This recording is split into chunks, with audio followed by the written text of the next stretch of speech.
Welcome to Forward Public School, e-learning grade 9, subject mathematics, unit 12, part 3, and the topic is theorem 12.3, which is on page 258 and 59 in the textbook. And I am your teacher, Tabinda Mehfooz. Now we'll start theorem 12.3, which is on page 258. Now in this theorem, the statement is the right bisector of sides of a triangle are concurrent. अब इसमें बच्चे आपको ये proof करना है कि right bisectors जो होते हैं और sides of a triangle, how many sides in a triangle? There are 3 sides in a triangle. So the right bisector of these sides are concurrent. अब concurrent का मतलब ये है कि they have the common point of intersection या same point of intersection, यानी उनका intersection का पॉइंट जो है वो सेम होगा, तीनों एक ही पॉइंट से पास होंगे. ये आपने प्रूफ करना है कि तीनों राइट बाइसेक्टर्स जो हैं इन द फिगर, आप देखिए फिगर में बेटा आप देख सकते हैं, आपको इसमें राइट बाइसेक्टर्स गिवन है. तो फर्स्ट ऑफ ऑल गिवन में हम क्या लिखेंगे? In triangle A B C D O and E O are the right bisectors. ठीक है, D O and E O are the right bisector of. अब ये ज़रा सा आप नेक्स्ट पेज पे बेटा, ये थ्योरम आपका नेक्स्ट पेज पे भी जा रहा है, तो आप इसको नेक्स्ट पेज पे स्टेटमेंट को मैं आपको पूरा करवा लूँ. ये देखिए आप, it is the right bisector of AB side and BC side respectively. ठीक है, it is the right bisector of AB and BC side respectively and intersect each other at O, and O is joined to F. O is joined to F, the midpoint of AC. अब ये सारा आपको given है. 2 right bisector आपने लेने हैं. सबसे पहले 2 साइड्स के ए बी और बी सी के राइट बाइसेक्टर आपने लेने हैं बेटा, वो आपको गिवन है, और उनका इंटरसेक्शन पॉइंट जो है वो ओ है. अब अगर आप ओ से ज्वाइन करते हैं, ओ को ज्वाइन करते हैं to the mid point of A C, A C के मिड पॉइंट से आप थर्ड साइड ए सी है उसके मिड पॉइंट से आपने उसको ज्वाइन करना है. अब ये आपके पास गिवन है. ठीक है, अब इस गिवन को ज़रा आप फिगर में बेटा एक बार देखें. ये देखिए आपके पास फिगर है, यहाँ पर इस पेज पर फिगर है. आप फिगर में सबसे पहले ट्राइंगल ए बी सी, ये आपको बिल्कुल ठीक नज़र आ रहा होगा. वर्टेक्स ए है, बी है, सी है. It is a triangle A B C with 3 sides and right bisectors. अब राइट बाइसेक्टर में इन्होंने क्या कहा है? O D and O E are the right bisector of the side A B and B C. B C के ये दोनों right bisector हैं, ओ डी एंड ओ ई. और फिर इनका जाहिर बात है इनका जो इंटरसेक्शन पॉइंट है वो ओ है. अब इस ओ पॉइंट को आपने ज्वाइन करना है एफ से, which is on the side A C, and F is the mid point of that side. तो ये आपने इसमें करना है. तो इस तरह से ये आपका गिवन कंप्लीट हो जाएगा. यानी ओ डी भी आपको गिवन है, right bisector of A B. O E भी गिवन है, right bisector of B C, and then join O with F. F is the mid point of that side A C, and you will have to join O with F. ये आपने ओ से F को join करना है. अब proof सिर्फ ये करना है कि O F is also a right bisector, और the right bisector passing from the same point ओ.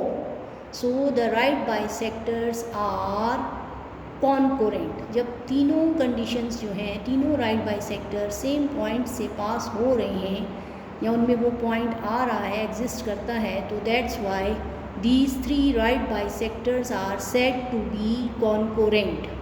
कॉन्कोरेंट की ये डेफिनेशन है. ठीक है, अब हम इसको आगे बेटा, मैं आपको इसका प्रूफ और आगे जो है फर्दर इसके स्टेप्स जो हैं वो मैं आपको नेक्स्ट पेज पे जो आ रहे हैं वो मैं अब आपको एक्सप्लेन कर रही हूँ. आप देखिए. चलें, अब देखें बेटा, आपको गिवन मैंने बता दिया है पहले ही. अब हम टू प्रूफ में क्या लिखेंगे? टू प्रूफ में आ रहा है the right bisectors of the sides. अब साइड्स जो होते हैं वैसे आप इनको साइड्स बोलते हैं, तो ये सेगमेंट्स ही होती हैं। अगर वो उन्होंने लगाई हुई है, बुक में नहीं लगी हुई, तो आप लगा भी सकते हैं, और अगर आप ना भी लगाना चाहें तो since sides are the segments, so sides are A B, B C and C A, they are of a triangle are concurrent at O, यानी राइट बाइसेक्टर्स जो हैं of sides are concurrent at O. O is the common point और same point of these three right bisectors. ये आपने proof करना है, ठीक है। अब इसके लिए आपको कंस्ट्रक्शन में बच्चे इन्होंने बुक में थोड़ी मिस्टेक है। इन्होंने कहा draw the right bisector of A B and B C will intersect each other at O. ये बेटा गिवन है, इसको आप यहाँ से लाइन लगा के कैंसिल करें। ये बुक में इन्होंने मेंशन किया है ये, लेकिन ये अगेन बुक मिस्टेक है, इसको आपने नहीं लिखना। बस आपने सिर्फ लिखना है join O to A B and C. आपने जो कॉमन पॉइंट आ रहा है, जो इंटरसेक्शन पॉइंट आ रहा है, उसको ज्वाइन करना है वर्टिसेस से with A B and C which is the vertices of a triangle. अच्छा बेटा, फिगर चूँकि उस पेज पर है और आपका प्रूफ इस पेज पे आ रहा है इस थ्योरम में, तो हम इसको आपको समझाने के लिए मैं इसको इस साइड पे ड्रॉ करती हूँ। आपने उसी तरह सिर्फ फिगर को एक दफ़ा अपनी ड्राइंग वाली साइड जो होती है ज्योमेट्री की कॉपी में, उसमें ड्रॉ करना है। आपने 2 दफ़ा ड्रॉ नहीं करना। बुक में अलबत्ता आप करना चाहें अपने लिए तो इस तरह से कर सकते हैं, मगर कॉपी में और रिटन वर्क में आपको सिर्फ एक दफ़ा बनाना होता है, वो भी सेकंड स्टेप होता है। जैसे कि बुक में आफ्टर स्टेटमेंट आपको वो फिगर मिलती है, इसी तरह वहाँ पर बनाना है। लेकिन इस वक्त चूँकि समझाना है और वो पेज आपका नेक्स्ट पे चले गए हम, तो वो ड्राइंग आपकी उस पिछले पेज पे रह गई है। दैट्स वाई मैं अब आपको यहाँ पे ड्राइंग बना रही हूँ दोबारा, और आपको पेंसिल से मैंने बना के, और आपको साथ साथ प्रूफ के स्टेप से समझ आएंगे ज़्यादा इजीली, ठीक है। तो प्रूफ में बेटा आपको स्टेटमेंट, रीज़न, ये आपको अब अंदाज़ा है कि क्या होता है, इसके स्टेप्स किस तरह से होते हैं, इसमें क्या डिवीज़न होती है। One side is statement side and other side is reason, ठीक है। यहाँ पर आपने उसी तरह से बेटा triangle A B C draw करना है। ओ पॉइंट है और ये right bisector, O D is the right bisector of A B and O E is the right bisector of B C, whereas O is joined to F. F, what is F? F is the midpoint of that side. ये given मैंने आपके लिए repeat किया है दोबारा, ताकि आपके mind में आ जाए कि गिवन क्या था। आपने ज्वाइन क्या करना है कंस्ट्रक्शन में, ज्वाइन करना है O to A, O to B and O to C। ये आप डॉटेड लाइन में भी ज्वाइन कर सकते हैं। फिगर में आप देख लें ब्लू कलर से डॉटेड लाइन से ज्वाइन हुआ है, आप भी ज्वाइन करेंगी डॉटेड लाइन में, ठीक है। अब आप देखें बेटा, चूँकि आपने 2 थ्योरम्स आपने कर लिए हैं, 12.1 भी आपने किया हुआ है, 12.2 भी आपने किया हुआ है। अगर आप उनकी स्टेटमेंट्स को दोबारा से रिकॉल करें और उनको जहन में लाएं, तो ये उसी के थ्रू हम ये थर्ड प्रूफ करते हैं, थर्ड थ्योरम हम प्रूफ करते हैं। इसमें वो थ्योरम्स की जो स्टेटमेंट है वो एज ए रीज़न यूज़ होंगी, क्योंकि वो प्रूफ हो चुकी हैं वो स्टेटमेंट, ठीक है ना। आपने 12.1 में क्या प्रूफ किया था, the point on the right bisector are equidistant from the end point of the line segment AB, और ये आपने प्रूफ किया था वहाँ पर फर्स्ट थ्योरम में, ठीक है। और इसी तरह से अगर ये अब फर्स्ट जो आपकी स्टेटमेंट है कि point equidistant from the on the right bisector, क्योंकि राइट बाइसेक्टर बेटा आपको गिवन है ना इस वक्त, इस थ्योरम में भी राइट बाइसेक्टर गिवन है।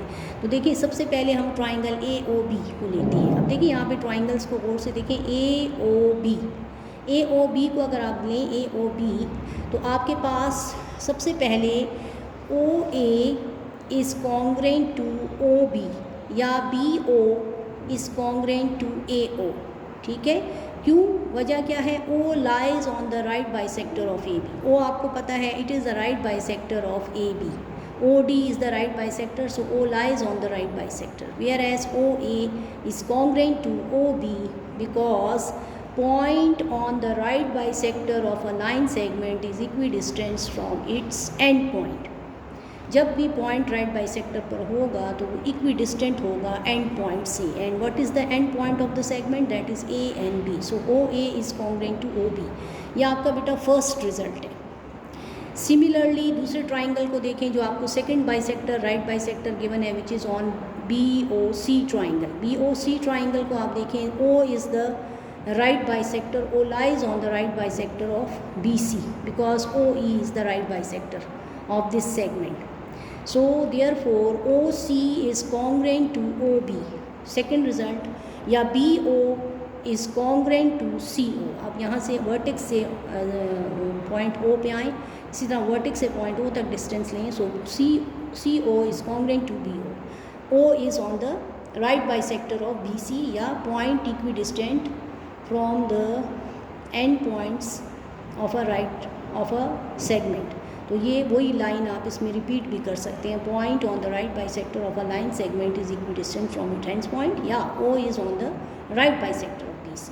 अब बेटा फर्स्ट और सेकंड से जो आपको रिजल्ट मिलता है, ट्रांजिटिव प्रॉपर्टी हम इसे कहते हैं, या फ्रॉम 1 and 2 इक्वेशन जो आपकी इक्वल है, AO BO के इक्वल है, BO CO के इक्वल है, तो हम इनको फ्रॉम 1 and 2 हम इसको ट्रांजिटिव प्रॉपर्टी भी आप लिख सकते हैं. अगर आप लिखना चाहें, you can write it as transitive property, कि हम एक से दूसरे में शिफ्ट हो सकते हैं, दैट इज़ ट्रांजिटिव प्रॉपर्टी. या आप इसको फ्रॉम 1 and 2 भी लिख सकते हैं. तो ये देखिए बेटा, therefore C both are equals to BO. अब BO दोनों में आ रहे हैं, तो BO के दोनों इक्वल हैं, therefore AO is congruent to CO. AO is congruent to CO. अब ये देखिए थर्ड ट्राइंगल जो आपका बना है, विच इज़ AOC. अब अगर डिस्टेंस इक्वल हो, आप 12.2 की स्टेटमेंट को देखें, if the point is equidistant from end points of AC, OA is congruent to OC. ये देख लें आप, AO is congruent to CO. They are equidistant from the end points of A and C. So O is on the right bisector of AC. O is equidistant from A and C. तो इसको आप converse वाली statement से अब जाएंगे, जो converse थी theorem 12.2 की स्टेटमेंट को आप जहन में लाएँ, तो उसमें इक्वल डिस्टेंस जब आ जाता है, तो फिर वो ज़रूर पॉइंट जो होता है is on the right bisector of AC. So O lies on all the right bisector of AB, BC and CA. Hence, the right bisector of 3 sides of a triangle are congruent at O. क्योंकि O सब में आ रहा है. आप देख लें बेटा, AO, then BO and then CO. तो ये तमाम बाइसेक्टर्स में, और राइट बाइसेक्टर को अगर देखें, OD, then OE and OF, इन सब में वो आ रहा है. राइट बाइसेक्टर क्या थे? OD, OE और OF. आपने प्रूव कर दिया है कि OF भी राइट बाइसेक्टर है, या O lies on the right bisector. So O is the point of concurrency of the 3 right bisector of triangle ABC. ये आपको प्रूव करना था बेटा. ये आपका थ्योरम कंप्लीट हो गया है. उम्मीद है आपको समझ आई होगी. इसको भी उसी तरह से बेटा प्रैक्टिस करें जिस तरह से आपको पहले 2 थ्योरम्स में मैंने आपको कहा है. आप इसको भी उसी तरह से प्रैक्टिस भी करें और प्रिपेयर भी करें for your exam. Thank you so much.